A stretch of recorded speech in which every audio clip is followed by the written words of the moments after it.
Dit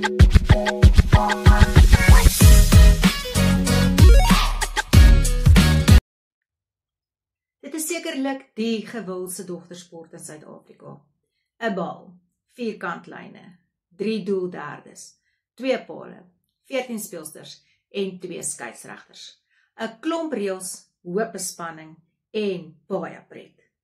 Goeiemôre, goeiemiddag, goeienaand kykers. Baie welkom by nog 'n week en hierdie week speel ons saam netbal. So, kom speel saam.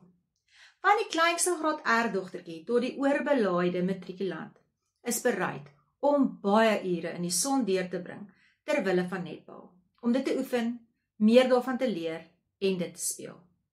Hoeveel keer het ek nie al van dogters gehoor wat liewer ander aktiwiteite los om net netbal te kan speel nie. Stap 'n mens by 'n toernooi rond soos die Wille Klawer, sit dogters letterlik langs die bane met hulle huiswerk, net om seker te maak netbal meng nie in met hulle akademie nie en dat hulle ma's nie sê dat hulle moet kies tussen netbal of akademie nie.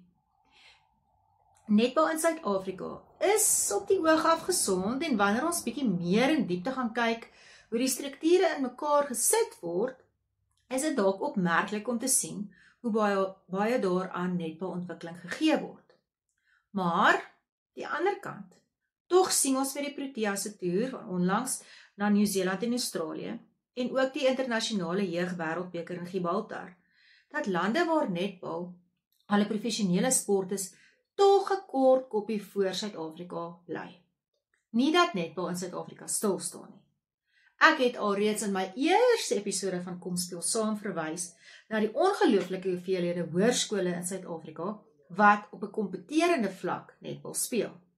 Wanneer ons slegs na Gauteng gaan kyk en net na Gauteng se netbal op skolevlak, is dit ongelooflik hoeveel skole en spanne daar is wat aan netbal deelneem. Netbal in Gauteng word basies verdeel in 16 distrikte. Partye is natuurlik sterker as ander.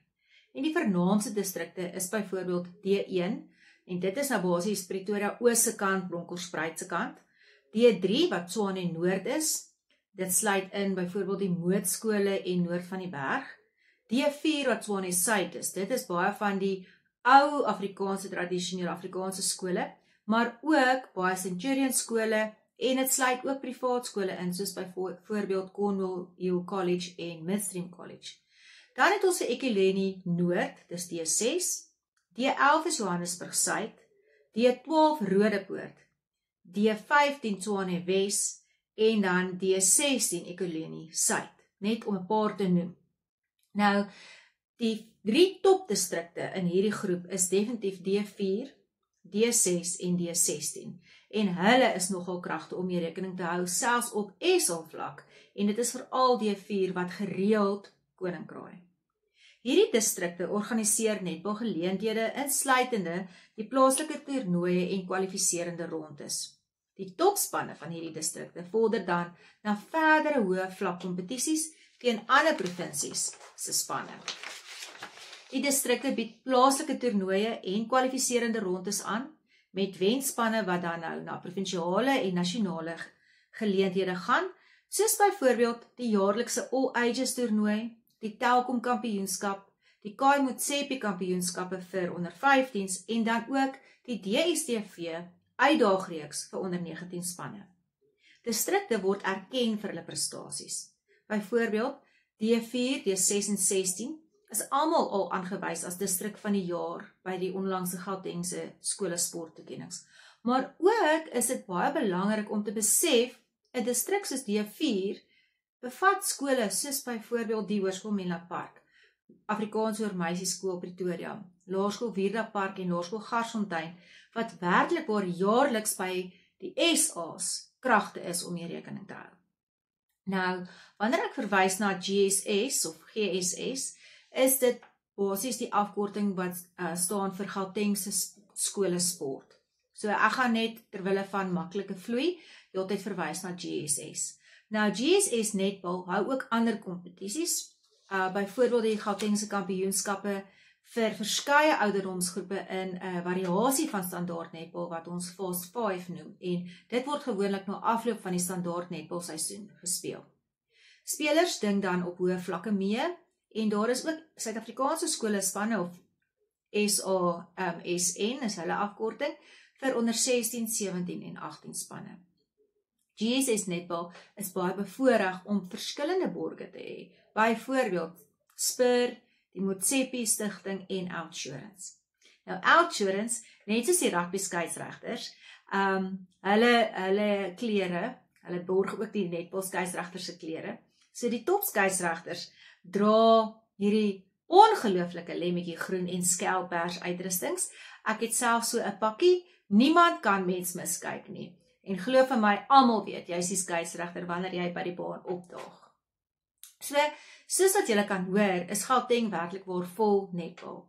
Met die 16 distrikte se dogters wat jaarliks deelneem, word daar ongeveer 2000 dogters in elke ouderdom, vanaf onder 12, onder 13, onder 14, onder 15, onder 16, onder 17 en onder 18, die geleentheid gegee om in 'n provinsiale span te kom. En dan, baie kere, het die onder 19 speelsters dan nou kans om selfs op 'n onder 19 vlak dan nou interprovinsiaal deel te neem. As gevolg van hierdie getalle, het Gauteng dan 3 spanne by die All Ages toernooi. Met ander woorde, hulle het 3 provinsiale spanne per ouderdom.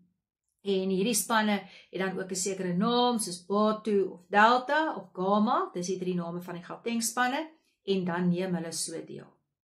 Daar is ook die Telkom kampioenskappe waarin die dogters deelneem, dis gewoonlik vir 'n bietjie meer van die hoërskoolkinders, en dan, soos ek genoem het, die Kai Motsepe Foundation of Stichting, hulle borg die onder 15 Suid-Afrikaanse kampioenskappe, en jaarliks is daar ook 'n onder 15 span wat dan oor see gaan, en in 'n wêreld jeugliga basies gaan speel vir onder 15 spanne. Nou die DStv netbal uitdaging is dan nou vir die top onder 19 spanne in die land. Hierdie is hoërskoolspanne, nie noodwendig provinsiale spanne nie. So 'n hoërskool kan byvoorbeeld deurgaan om SA's te gaan wen op hoërskole vlak, maar dan kom die onder 19 spanne dan ook bymekaar met die DStv uitdaging, en hierso is dit gewoonlik skole soos Afrikaans oor meisieskool, Oranje meisies, Parel Gym, La Rochelle, Help Mekaar en die Hoërskool Menlo Park wat graag kragte meet. Om netbal in Gauteng verder in perspektief te stel, wil ek fokus op D4 as distrik.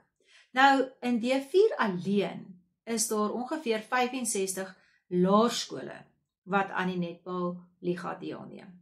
Nou, dit is nie die enigste distrik in Pretoria nie, so dit is hoekom ek sê, hou nou mooi perspektief. D4 is slegs die Oud-Ooste, kan mens maar sê, en dan die Centurion deel. Nou, hierdie 65 laerskole in D4 word dan verder in 9 ligas verdeel. Daar is die heel sterkste liga, die Jubilee A-liga, dan Jubilee B, dan het ons vir Diamant A1, Diamant A2, Diamant B1, Diamant B2, Diamant C1, Diamant C2 en dan die Ubuntu spanne. Nou die C2 liga en die Ubuntu liga is vir al skole uit minder bevoorregte dele en dis kry hierdie dogters baie blootstelling en ontwikkeling aan die ligas en om netbal te kan speel. Die hoërskole in D4 is ongeveer 45 deelnemende hoërskole en hulle is in 6 groepe verdeel of 6 ligas dan nou, met Jubilee A weer eens as die sterkste liga, Jubilee B, Diamant A, Diamant B, Premier A en Premier B ligas. Nou baie kere sal 'n groot skool, soos weer eens Afrikaans vir meisieskool, hulle laarspanne, basies hulle E, F, G en H spanne in die Premier B liga of in die Premier A liga inskryf, sodat daardie dogters ook blootstelling kry.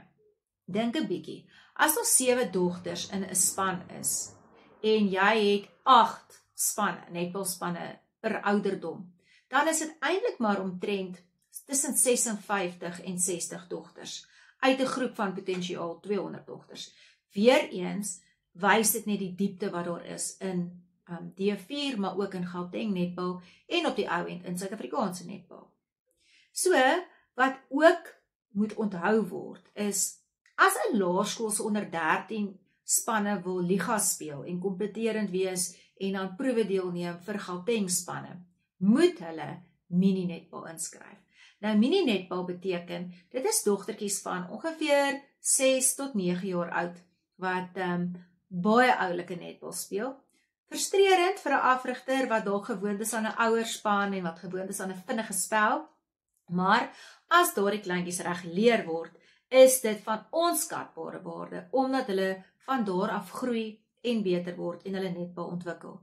Dit is tog ook waar die liefde vir netbal aangeleer word, en daarom is dit so belangrik dat skole wel mini-netbal het en dit nie afskeep nie. Dit moenie die juffrouens wees wat net netbal doen omdat hulle hoof sê hulle moet netbal doen nie. Dit moet werklik waar afrigters wees met passie, wat hierdie klein dogtertjies van jongs af leer en die liefde van netbal aanleer, sodat hulle vaardighede wil verbeter, sodat hulle wil groei in netbal en aanhou met netbal wanneer hulle op 'n hoër ouderdom is en ander selfs hoërskool is. Nou, vir hierdie klein onder 7 tot onder 9 mini-netbal dogtertjies, is daar 'n baie spesiale reeks waaraan hulle deelneem, en dit gaan hand aan hand saam met hulle laerskole se amptelike ligas. Ook het hulle die PEP geboortedae. So PEP, die klerewinkel, is ook 'n groot borg vir mini-netbal in Suid-Afrika, en hierdie kleintjies kry dan die geleentheid om teen skole uit alle oorde mini-netbal te speel. Hulle kan lekker maatjies maak, is gewoonlik 'n oulike poppe wat saam speel met hierdie PEP geboortedae, wat dan op 'n rondom talie basis 'n hele Saterdag werk, en daar's omtrent so 4 na 5 geleenthede by hierdie PEP geboortedae. Wat ook goed is baie geleenthede soos byvoorbeeld die PEP geboortedae, of selfs van hierdie ander kampioenskappe, byvoorbeeld die All Ages, is daar gewoonlik 'n fondsinsameling vir minder bevoorregte speelsters. Kinders kan hulle ou tekkies bring, kinders kan byvoorbeeld ou klere bring of ander ou netbal toerusting bring, wat nog in 'n goeie kondisie is, en so word dit versprei na minder bevoorregte kinders toe, om ook vir hulle die optimale geleentheid te kan gee om aan netbal te kan deelneem. Nou, omdat D4 'n besonderse sterk netbaldistrik is, maak hulle jaarliks amok by die SA's, en hierdie jaar was dit weer eens nie 'n uitsondering nie. So by die onder 12's het Laerskool Hennops Park hierdie jaar 'n silwermedalje gewen, en die onder 13's het 'n goud ontvang, en dit was deur Vierda Park. Nou Vierda Park en Hennops Park is beide in Centurion, maar hulle tel deel van D4 se distrik, en Vierda Park het nogal jaarliks 'n span om mee rekening te hou. Hulle, Vierda Park en die Laerskool Menla Park, Laerskool Garsfontein, ek gaan nou van hulle vertel, Laerskool Hennops Park, is baie sterk netbalskole, en dit is gewoonlik 'n vreeslike sterk kompetisie, net vir hulle om tot by SA's te kom, omdat hulle mekaar so opkuil in die D4 liga.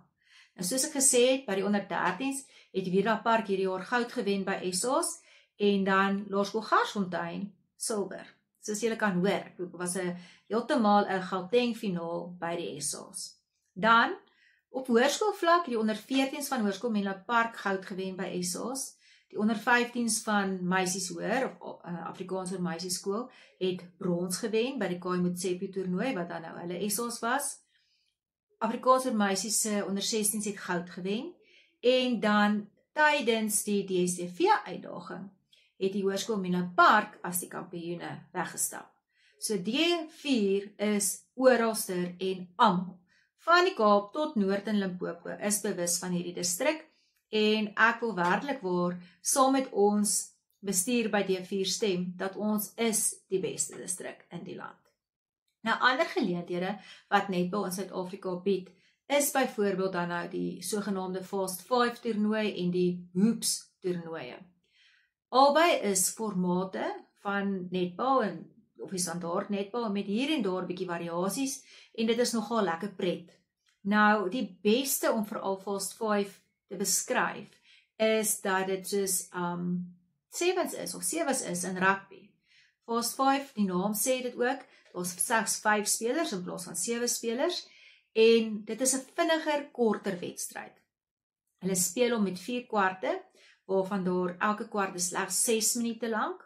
Die 5 spelers speel, maar hulle het inruilende vervangers. Ons praat in Engels van rolling subs, met ander woorde, enige tyd kan iemand van die baan afgaan en jy kan inruil met die volgende speelster. Hulle het byvoorbeeld ook in fase 5 3-puntskote vanuit die buite die doelsirkel. Deesdae sal julle ook sien, baie van die hoërskole se netbalbane het hulle standaard doelsirkel met nog 'n doelsirkel binne-in hom. En dit is as gevolg van fase 5, want daar is ook 'n deel in die spel, sogenaamde kragspel of powerplay kwart, waar al die doele wat deur die span aangeteken word, dubbelpunte werd is.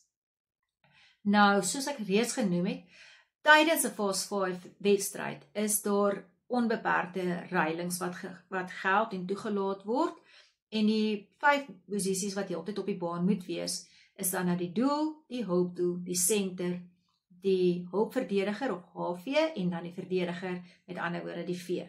So daar is net nie 'n AV en 'n VV in die spel nie.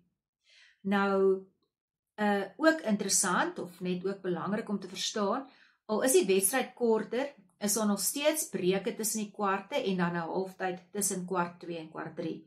So, elke kwart is 6 minute lank, daar is 'n 1 minuut breektyd tussen die eerste en die tweede kwart, en daar is 1 minuut breektyd tussen die derde en die vierde kwart. Maar tussen kwart 2 en kwart 3 is dan nou amptelik halftyd, en dit is dan 3 minute lank.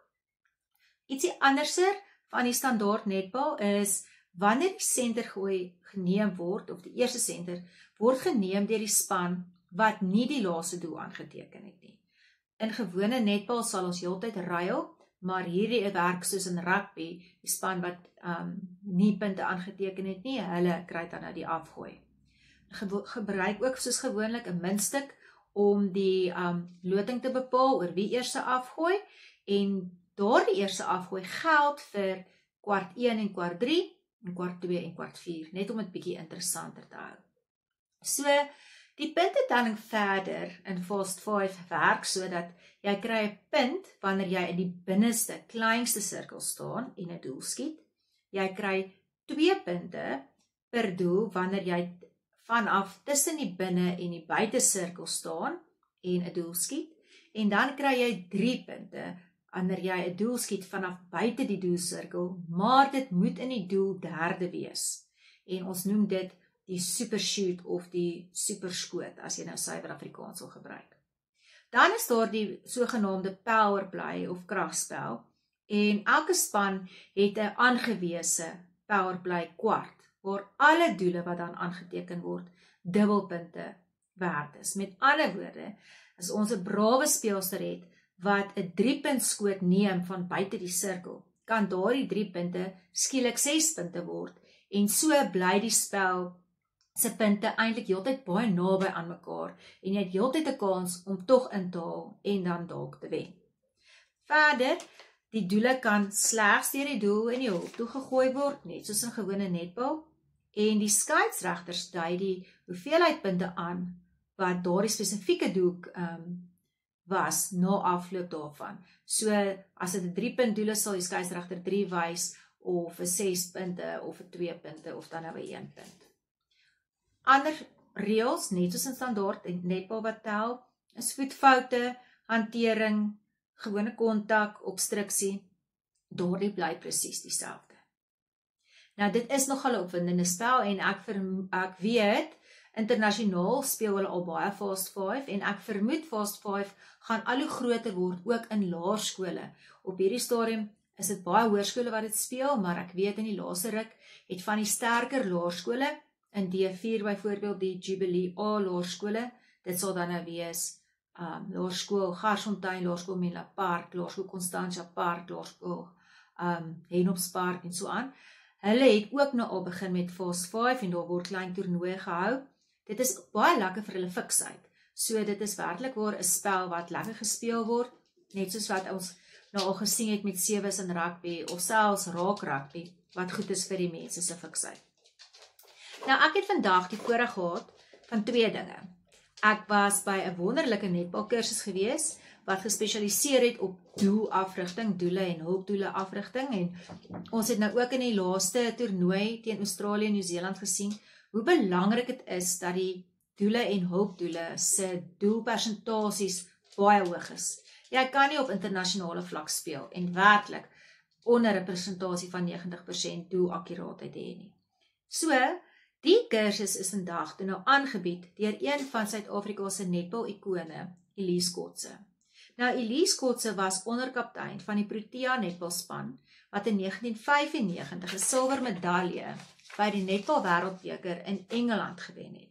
Gedurende 2004 tot 2011 was sy baie nou verbonde aan Tuks netbal, en sy was ook tussen 2011 en 2015 die hoofafrigter van die Spar Protea netbalspan. Vername netbalspeelsters is al deur haar hande, soos byvoorbeeld Erin Burger, Amanda Meinhardt, Krishna Botha, Vanessa Marie de Tooy, Bongi Msomi, net om 'n paar te noem. Ek kan nog dink aan soveel ander. Huidige Jaguars afrigter Roxanne Matthijsse, Jolandi Ferreira wat by Meisies Hoër en netbaldirekteur is, Des Kotse wat by Laerskool Garsfontein is. Almal van hulle was Proteas en Elise het hulle almal deur netbal al geneem en hulle afgerig, en wanneer ek nou by die kursus gaan kom, weet ek sommer hulle gaan ook by die kursus wees. Nou, Elise tree ook baie op as mentor vir Jenny van Dijk, wat op die oomblik die huidige Spar Protea afrigter is. Sy het ook regtig waar 'n hart vir kinders en gee vreeslik terug vir netbal. Nou, ek was op 15-jarige ouderdom by een van Elise se eerste kursusse wat sy nog by Hoërskool Hartbeespoort aangebied het. Sy was pas klaar gewees met die Protea span, wat sy self nog in gespeel het. Ek praat nou van 'n hele klompie jare terug. Haar eie kindertjies was nog sulke klein seentjies wat daar rondgehol het, en ek het net gedink, hierdie tannie weet van netbal. So het my en haar verhouding begin, en in 2000 het sy met haar amptelike netbalplaas Raloka Ranch net buite Brits begin. Sedert 2000 is daar letterlik nou al duisende dogters deur haar hande, van klein mini-poppies wat saam met hulle mammas vir 'n netbalkamp gaan, tot by hoërskooldogters. Hier op hierdie Raloka Ranch, met struktuur en dissipline en baie lewenslesse, word die dogters se liefde vir netbal verder gekweek, aangehits om hulle self tot hoër hoogtes te druk, en sy gee vir hulle soveel waardevolle pitkos, dat al is jy 'n B-span speelster of 'n C-span speelster, jy hoop net jaarliks jy kan teruggaan, net om bietjie nog meer by haar te leer. Nou, soos ek sê, vanmiddag was nou juis 'n kursus van haar, en ek kon gou-gou haar in die hande kry vir 'n vinnige paar vrae. Elise, baie dankie dat jy gou-gou met ons kan gesels. En jy is nou voormalige Protea speelster, sy was die onderkaptein toe hulle die silwer medalje by die wêreldbeker in Engeland in 1995 gewen het. Sy was lank Protea afrigter gewees, en dan het sy natuurlik 'n wonderlike netbalplaas, Raloka Ranch, waar daar al baie groot name deur haar hande is, soos byvoorbeeld Amanda Meinhardt, Erin Burger, Bongi Msomi en selfs Vanessa Marie de Tooy. En so Elise, ons gaan gou vinnig 'n paar vrae vir jou vra. Wat dink jy is op hierdie stadium Suid-Afrikaanse netbalspeelsters se sterkste punte? Waarop kan hulle bou?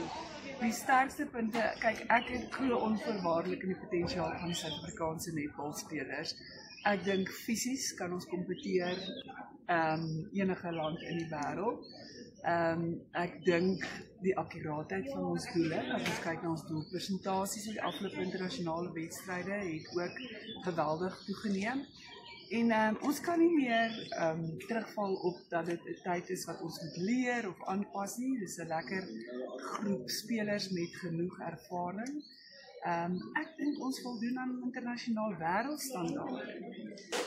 Ek stem nogal met jou saam, en daarom wil ek vir jou graag vra, na afloop van die Protea se onlangse toer Nieu-Seeland en Australië, toe en selfs die jeug wêreldbeker, het dit tog gelyk asof ons net nie daai stapie kan opmaak nie. Wat dink jy is dit wat ons nou nog bietjie terug?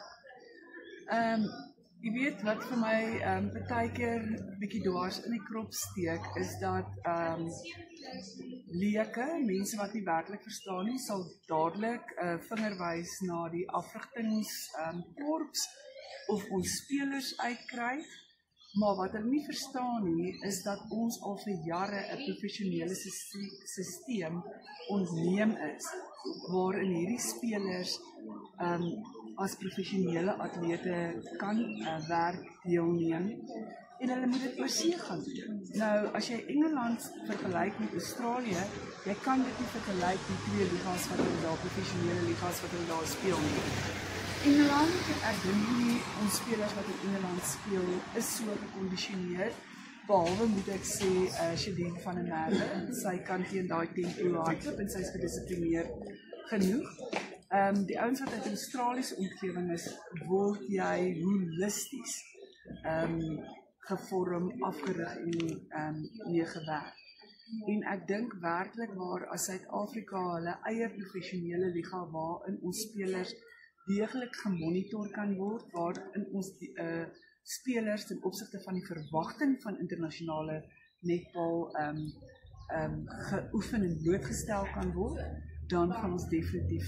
So ek plaas alles op die sisteem wat die spelers en die Suid-Afrikaanse Protea of die Spar Protea afrigters en spelers val. Ons het meer nodig om daar te kan presteer. Nou Elise, soos wat ek jou leer ken het, is daar altyd 'n plan te maak. So as enige afrigter van mini netbal tot op senior vlak nou vir jou kom raad vra oor hoe om haar span na hierdie volgende vlak toe te vat, wat sou jy vir hulle sê? Die eerste ding wat baie belangrik is om 'n gelukkige, veilige omgewing vir jou spelers te skep, waarna toe hulle dag na dag wil terugkeer. En dan moet jy elke speler individueel tot hulle potensiaal vorm en afrig. En vir my gaan dit oor 'n holistiese benadering. Ek doen vanmiddag die A tot Z van doelskiet, want ek dink ons kondisioneer ons doele verkeerd of agterste voorom. En dan elke speler se potensiaal in ag neem, hulle psigiese vermoëns, jy weet hulle mental toughness, want dit speel 'n groot rol wanneer jy na 'n volgende vlak toe beweeg. Enige speler kan vir jou wonderlike, gemaklike, sonder druk wedstryd presteer, maar die onderskeid kom werklik wanneer daar druk in enige situasie, sommige afrigters hoe hulle reageer, maar ek sal 'n holistiese benadering rondom kill the basics tot op die tee en dis waar ons maar almal begin. Nou ja, so gesels Elise Kotse, ons kan nie wag vir die kursus wat voor lê nie en dankie dat julle saam gekyk het. Nou, soos ek gesê het, so gesels Elise Kotse, baie dankie dat sy vinnig met ons kon gesels hier by Kom Speel Saam. Ek ken sy kan natuurlik nog heel wat ander stories deel. Byvoorbeeld, die keer wat ek my eerste baba op 'n kamp was daar op haar plaas op Ralolka en my baba en my kinderoppasser het saam gegaan en ons het saam in hulle kothuis geslaap in een kamer en ek kon met 'n geruste hart afrig en my skoolse span daar hê en my baba oppasser en my dogtertjie kon daar langs die baan letterlik wees en dit is hoe Elise hart is. Wat my altyd van haar sal beïndruk is haar absolute nederigheid, haar medemenslikheid en die feit dat sy regtig waar, daar's min sulke mense, maar regtig waar, nooit iets leliks van iemand wil dink of wil sê nie. Sy probeer dit gewoonlik so diplomaties doen, dat jy moet mooi dink van wie probeer sy nou eintlik ietsie sê. Sou sy iets wou sê. Soos wat julle op haar video nou kon hoor, en soos wat julle van my sekerlik kan aflei, netbal is absoluut 'n passie en 'n leefstyl. Dit klim onder jou vel in, dit los jou nie. En ek moet vir julle vandag 100% eerlik sê, ek is so dankbaar, al drie my dogters hou van netbal, en nie van 'n of ander sport nie, en tot my man ken al baie van die reëls, hy dink hy ken dalk al almal, maar hy ken nog nie heeltemal almal nie. So ons huis is werklik waar 'n netbalhuis, ek dink rugby wen steeds, maar netbal is definitief sterk op die tweede. Nou, dit is dan die eindvlakkie vir netbal. Ons gaan definitief nog later in die seisoen weer oor netbal gesels. Daar is net so baie om te vertel, maar vereers het ek nou die laaste doel gegooi. So in ons oudergewoonte vreemde sport. Is jy 'n aanhanger van sit? Wel, die Nederlanders het uiteindelik 'n sport daarvoor. Hierdie sport behels dat Nederlanders so lank as moontlik op 'n paal sit, soms vir tot en met 90 ure lank. Die pale kom wel met 'n bord om op te sit en daar is kort toiletpauses wat toegelaat word. Maar my genade, dit kan nie veel van toeskouersport wees nie, wat dink julle? Nee, daai sport gaan ek definitief nie kan beoefen nie. So, laaste doel is aangeteken, die eindvletjie het geblaas. Die spel tussen die 4 lyne is klaar, maar die spel van die lewe nie. Ons sien mekaar gou weer vir nog 'n episode van Kom Speel Saam en mooi loop.